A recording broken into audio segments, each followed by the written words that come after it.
आप सभी भाई बहनों का आध्यात्मिक ज्ञानात्मक चैनल की संध्या बेला ज्ञान कक्षा में एक बार फिर स्वागत है। आज की चर्चा 3 शब्दों को लेके है। पहला शब्द है मोह, जिसको हमने काले रंग से दर्शाया है। एक निचली स्थिति से देखिए, एक तीर हमने काले रंग का नीचे जाने की स्थिति से दर्शाया है। और दूसरा शब्द है ममता। ममता शब्द को हमने देखी एक राजसी स्थिति से, एक संसारी स्थिति से। कहते हैं ना मोह ममता, अक्सर ये शब्द बहुत इस्तेमाल होता है संसार में, आपके हमारे परिवारों में, कि मोह ममता से आप और हम ऊपर उठ नहीं पाते। देखिए, मोह एक तामसी स्थिति है। इसको आज हमने एक तमोगुण से, एक निंदक स्थितियों से भी आप यूं समझ सकते हो। निंदक स्थितियों से मैं इसलिए कह रहा हूं क्योंकि महाभारत का जो युद्ध था उसके पीछे का कारण क्या है? राजा धृतराष्ट्र का पुत्र दुर्योधन के प्रति मोह की स्थिति। देखिए, मोह को हमने इसलिए आज तामसी स्थिति से दर्शाया है। आपके हमारे जो 5 विकार हैं, काम, क्रोध, लोभ, मोह, अहंकार, यानी कि मोह एक विशेष प्रकार की, एक स्थूल शरीर के स्तर पर, रिश्तों के स्तर पर, ये एक तामसी स्थिति है। देखिए, राजसी स्थितियों में तो एक ममता की स्थितियां होती हैं, जिसके साथ ही हमने देखिए एक शब्द, एक चिन्ह क्या लगाया है, प्रश्न चिन्ह का, कि इस पर भी आप और हम थोड़ा विचार करें। विचार करने का अभिप्राय केवल इतना संकेत है कि एक मर्यादा रखें। अन्यथा देखिए, मोह ममता की स्थितियां जब गहरे तल पे उतरने लगती है तो फिर ये मोह ममता की स्थितियां ही एक बेड़ियां बन जाती हैं। फिर ऐसी स्थितियों में मनुष्य का सत्संग में मन लगता नहीं। देखिए, तीसरी स्थिति हमने एक शब्द लिखा है, सहानुभूति। हालांकि एक साधारण परिस्थितियों में देखिए मोह ममता को भी एक राजसी स्थिति मान लिया जाता है, लेकिन आज हमने देखिए 3 गुणों की जो एक स्थितियां दर्शाई है, वो मोह को हमने एक विकार रूप में, एक तामसी स्थिति दर्शाई है, और ममता की स्थितियों को एक राजसी स्थिति से, एक संसारी स्थिति से। हालांकि देखिए, ममता का कोई खंडन नहीं है, कोई विरोध नहीं है।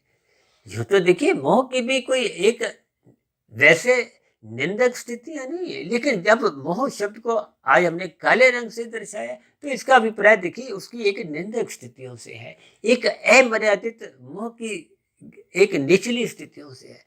देखिए, शब्दों का जब हम कुछ चयन करते हैं, उनका कुछ रंगों की स्थितियों को प्रकृति के 3 गुणों से जोड़ते हैं, क्योंकि तमोगुण तो बार बार शास्त्र कहते हैं इसकी निंदा करो, और रजोगुण की बार बार शास्त्र कहते हैं इसकी उपेक्षा करो, यानी कि इसमें गहरे तल पे मत उतरो।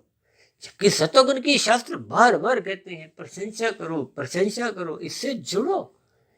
ये मुक्तिदायक गुण है, बंधनदायक गुण रजोगुण और तमोगुण है। तमोगुण की तो देखिए बार बार निंदा इसलिए की जाती है, ये एक गिरावट की स्थिति है। इसलिए आज हमने देखी सहानुभूति शब्द के साथ ही एक सफेद रंग का तीर ऊपर की दिशा की ओर देखा जा रहा है, यानी कि ये आपके हमारी प्रगति का सूचक है, उन्नति का सूचक है। ये आपको हमें ऊंचाइयों की ओर ले जाता है। जबकि मोह के साथ हमने काले रंग का गिरावट की स्थितियां दर्शाई।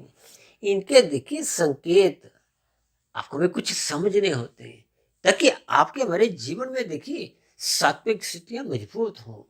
ये सहानुभूति की स्थितियां अक्सर आप देखते हो ना, कभी कभी आप शमशान घाट में कुछ ऐसी स्थितियां देखते हो, या किसी गरीब परिवार के प्रति आपकी कोई सहानुभूति होती है। यानी सहानुभूति का अभिप्राय आपकी एक प्रेम की भावना की एक स्थिति होती है। इसमें कहीं भी कोई देखिए स्वार्थ नहीं छिपा होता। जबकि मोह की स्थिति में तो देखिए गहरे तल पे एक स्वार्थ छिपा होता है। हालांकि ममता की स्थिति में भी एक स्वार्थ छिपा होता है। अब बाल बच्चों के बीच में जो माता पिता का एक ममता की स्थितियां होती, देखिए शास्त्रों में इसकी कहीं कोई निंदा नहीं है। इसलिए तो रजोगुण के साथ कभी भी निंदा शब्द नहीं आता। निंदा शब्द केवल तामसी स्थितियों के साथ आता है, और वो भी उन तामसी स्थितियों के साथ जिनके भावात्म में एक निंदक स्थितियां जुड़ी होती हैं। यूँ तो देखिए भागवत पुराण में 5 निंदक स्थितियों का बार-बार जिक्र हम भी अपनी चर्चाओं में करते रहते हैं। दूध कीड़ा, मद्यपान, स्त्री संग, हिंसा और अनीतिगत कार्यों से कमाया गया धन। इसीलिए शास्त्र बार-बार कहते हैं सत्वगुण की प्रशंसा करो। यानी कि आज का जो शब्द है सहानुभूति, आपके भीतर में जब सहानुभूति के भाव जगते हैं, ये मनुष्य में एक सात्विक स्थितियां मजबूत करते हैं। परिवार के प्रति ही नहीं, ये समाज के अन्य मनुष्यों के प्रति आपकी जो एक सहानुभूति के भाव है, ये सात्विक स्थिति मजबूत करते हुए आपको कभी ना कभी परमात्मा से जोड़ते हैं। अब क्योंकि परमात्मा विशुद्ध सत्वगुणी सत्ता है, अब परमात्मा से जुड़ने का ही आपका हमारे जीवन का एक मुख्य प्रयोजन है। देखिए आत्मा ज्ञान स्वरूप है, परमात्मा आनंद स्वरूप सत्ता है। आत्मा का कभी भी संसारी विषय भोगों में, ये जो 5 भोग्य विषय हैं, गंध, रस, रूप, स्पर्श, शब्द, इन 5 संसारी रसगुल्लों में, इन 5 भोग्य विषयों में आत्मा की कभी भी रुचि नहीं होती, क्योंकि आत्मा तो चेतन तत्व है। ये जो हम कभी कभी कहते हैं ना कि आत्मा संसारी सुख प्राप्त करना में उसकी एक रुझान होता है, प्रवृत्ति होती है, उसका अभिप्राय जब अज्ञानता की स्थिति है, यानी कि जब आत्मा के ऊपर राजसी और तामसी स्थितियों का एक परछाई। देखिए तमोगुण को तो एक मल से जोड़ा जाता है, रजोगुण को एक विक्षेप स्थितियों से, एक चंचलता से जोड़ा जाता है। देखिए ये शब्दों की सूक्ष्म स्थितियां के अलग अलग अर्थ भावार्थ आपको हमें अलग अलग स्थितियों में समझने होते हैं। अक्सर हम बार बार कहते हैं शब्दों को 1%, उनके अर्थों को 10%, यानी कि अर्थों को उससे 10 गुना अधिक महत्व दो, और अर्थों से भी 10 गुना अधिक महत्व, या यूं कहो कि शब्दों से 100 गुना अधिक महत्व उनके भावार्थों को दो।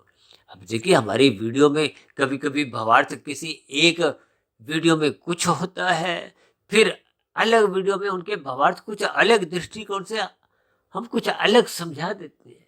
जो तो देखिए अर्थ नहीं बदलते, लेकिन उनके भावार्थ अलग अलग स्थितियों में कुछ हम उनमें एक विशेष बदलाव ले आते हैं। देखिए शास्त्रों की स्थितियों को ज्ञानपूर्वक समझने के लिए जब हम बार बार कहते रहते हैं कि गुरु के प्रवचनों को आदर पूर्वक सुनो, शास्त्रों का स्वाध्याय बार बार करो, ब्रह्म मुहूर्त में इन पर चिंतन करो, शोध करो, तो इनका मतलब क्या है? देखिए शाब्दिक ज्ञान का मतलब क्या है कि आप और हम ऐसे शास्त्रों को पढ़ते रहते हैं, जैसे स्कूल में अध्यापक आपको पढ़ाता है ना, ब्लैक बोर्ड पे कुछ लिख दिया, पुस्तकों में लिखा हुआ आपको सुना दिया, तो ये तो इंद्रिय विषय है।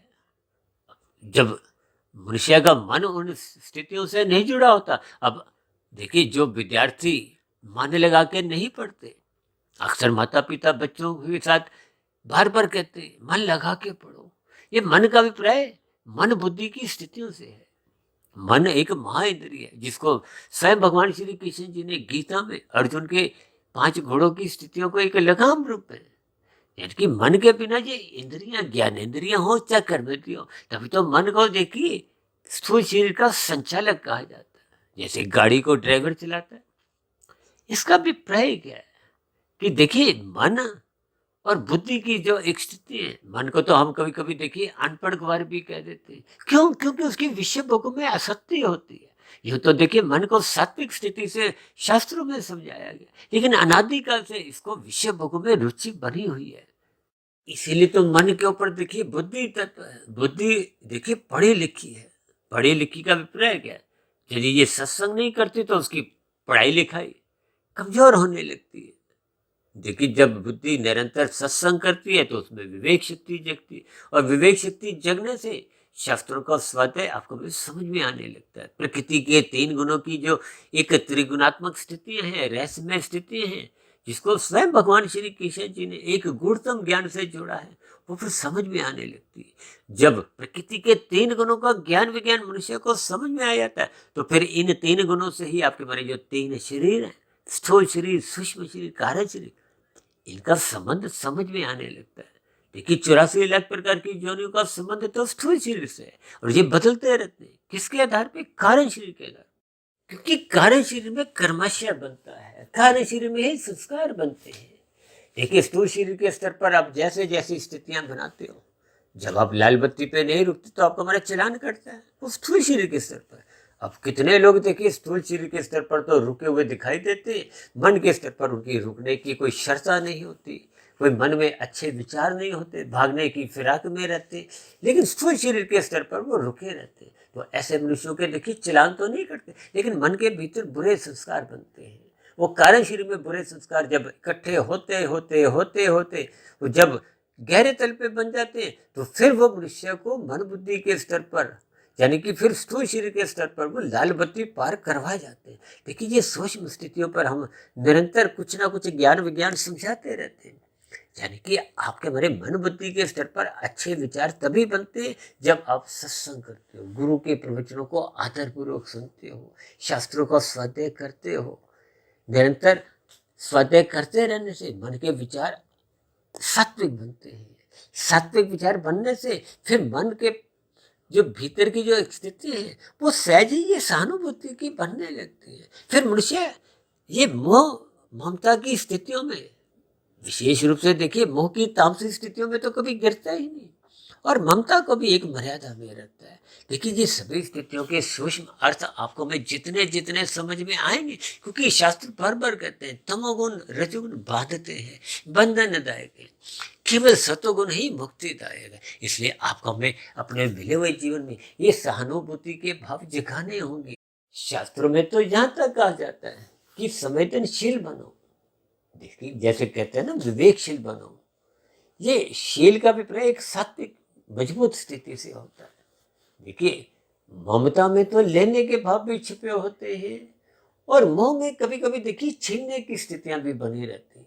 अब देखिए ना धृतराष्ट्र के मन बुद्धि के सिर में वो पांडवों का जो राज्य छीनने की एक प्रवृत्ति भर चुकी थी, जिसके फलस्वरूप वो अपने पुत्र मोह में उनकी गलत बातों का भी वो समर्थन करते रहे।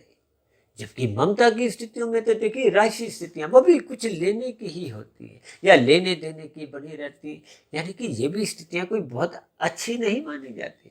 जबकि सहानुभूति की स्थिति आपके हमारे जीवन में सात्विक स्थिति मजबूत करती है, परोपकार के कार्य सहज ही करवाने लगती है। और परोपकार के कार्य जब निष्काम भाव से होते हैं, देखिए निष्काम भाव से कर्म तभी होते हैं जब ज्ञान में स्थितियां टिकने लगती हैं, शास्त्रों का ज्ञान विज्ञान समझ में आ जाता है। ये माया तो देखिए जड़ है, और आप पर हमें देखिए ज्ञान स्वरूप चेतन सत्ता है।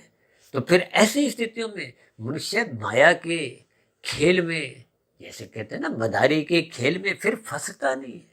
देखिए माया का काम ही क्या है, फंसाना। फंसाने का अभिप्राय देखिए अलग अलग अर्थों में आप समझ सकते हो, जो तो हमने देखिए माया के ऊपर भी बहुत से वीडियो प्रसारित किए।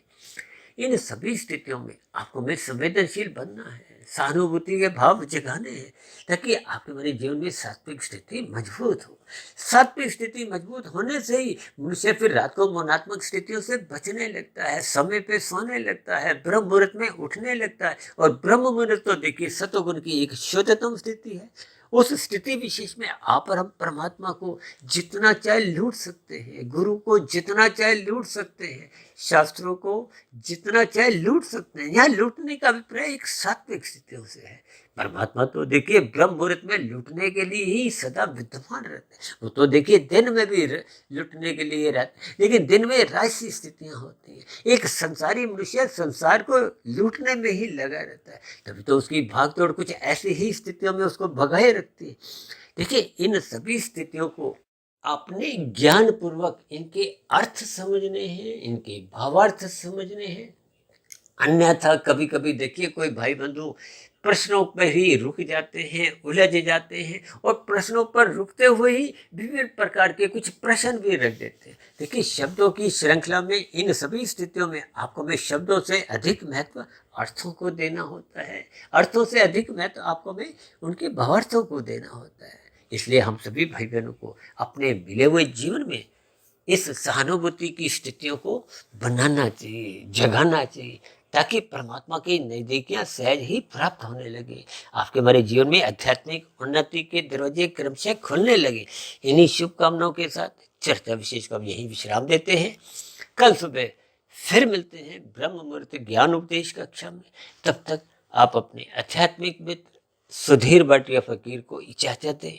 आप सभी भाई बहनों को बहुत बहुत शुभ रात्रि और सहानुभूति के भाव जगाने के लिए, ब्रह्म मुहूर्त में उठने के लिए मेरी ओर से बहुत बहुत शुभकामनाएं, ताकि दिन में जो ममता की, मोह की, शाम की जो स्थितियां होती हैं उनसे आप और हम बच जाएं, ताकि आपके हमारे जीवन में आध्यात्मिक उन्नति के दरवाजे खुले।